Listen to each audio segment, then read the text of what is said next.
It's time now for our Entre Nous segment with Solange Mougin. Hi, Solange. Hey. So here in France and around the world, we are marking this week what we call Francophonie Week, which is a moment to celebrate the French language. And today, you're focusing on the very many French accents there are, not just in the country, but also abroad. So first things first, how many accents are there? Well, there are as many accents as there are French speakers in the world. Linguists, they say over and over again that each individual brings their own voice, their cultural heritage to how they speak. And that has a lot to do with regional languages, culture, education, societal pressures. But before we get into all of those differences, or what makes an accent and what breaks an accent as well, and also the pressures to normalize or to wipe out accents, I thought we would take a quick global tour of sorts of the French language.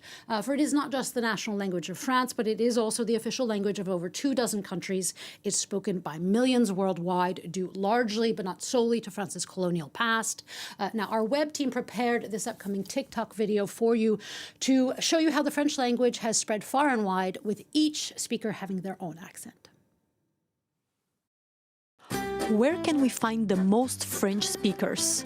The Ivory Coast is in 10th place with just over 9 million French speakers, representing a third of its population. Next come Canada, the United Kingdom, Cameroon and Italy, with more than 11 million speakers each. Germany is just a bit ahead. North Africa is well represented, with Morocco and Algeria each boasting some 15 million French speakers. Then there's the Democratic Republic of Congo, with almost 50 million French speakers, or half of its population. But it's obviously France that comes out on top, with over 60 million French speakers. Now, on the international level, there are, of course, differences between the French spoken in Paris and the French spoken in Quebec City, for example, or the one in Kinshasa, which is actually the largest French-speaking city in the world. Now, those differences in pronunciation and also word choice as well, they have to do with a number of factors. When French was brought over, how it is and was taught, what other languages are or were spoken, how that mixture of languages morphed pronunciations, and of course where and how you use the language. Just ask Céline Dion. She generally sings without a French-Canadian accent, but she definitely speaks with one, as we're about to hear in this old video. Lorsque vous chantez en français, vous n'avez pas d'accent du tout. Je vais vous dire, là, je pense que ça fait 15 ans que j'essaie de comprendre comment ça se fait que je parle avec un accent, puis quand je chante, j'en ai pas. Je peux même pas vous répondre, je sais pas pourquoi. Je me force pas quand je chante pour que ça sonne le français. Je comprends pas.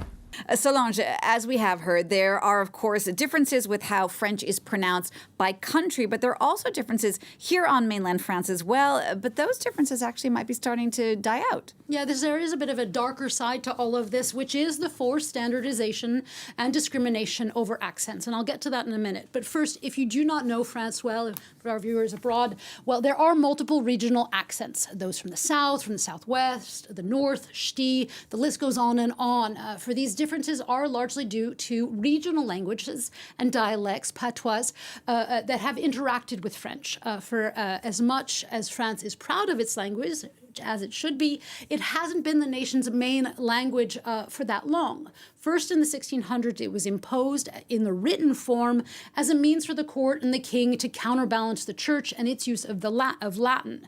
But it was hardly spoken except for perhaps by some of the bourgeoisie. Instead, people generally spoke local languages, and there remained 75 of these regional and local patois languages.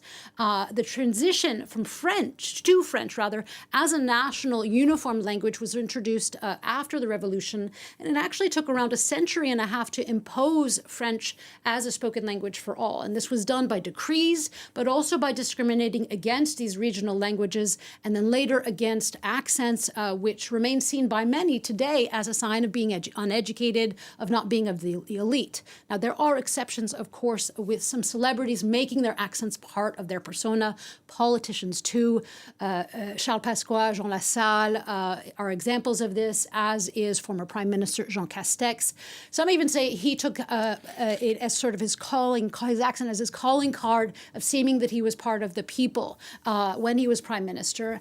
And it all has to do with the fact that his ancestors in the Southwest passed down a certain pronunciation of their regional language. Mr. Castex's family probably spoke Gascon. It's because those Gascon speakers then learned French that they now speak French with a Gascon accent. It's inevitable. All languages work this way. There isn't one on earth that is spoken in a uniform way. All right, apart from Monsieur Castex, it's actually rare to find people with heavy accents in politics. Same thing when you watch media or TV presenters here in France as well, which is strange because discriminating against someone for an accent is actually against the law in France. Yeah, there is a law against it, and it was passed in 2020. But it's seen by many as largely symbolic because proving that you're being discriminated against because of your accent is incredibly difficult to prove. Instead, the law's critics say that efforts should be focused more on promoting different accents, say in the media, in the workforce, or in the political sphere, where, again, the Parisian style of French pronunciation is the standard. Nonetheless, there is a term for discriminating against someone because of their accent, and it's called la glottophobie.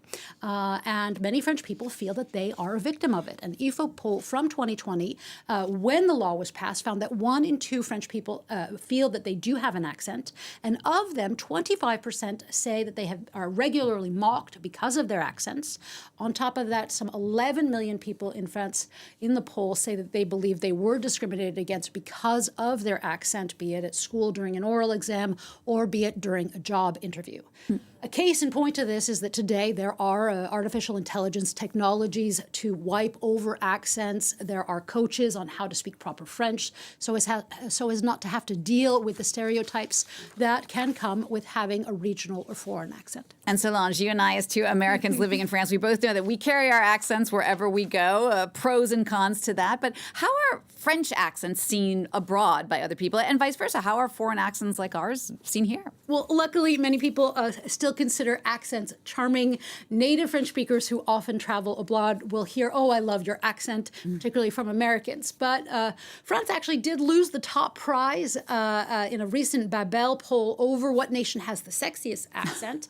It lost it to Italy. Now, in regard to French accents or foreigners here in French, speaking French, for those of us that aren't native speakers, French can be particularly challenging when it comes to pronouncing certain words.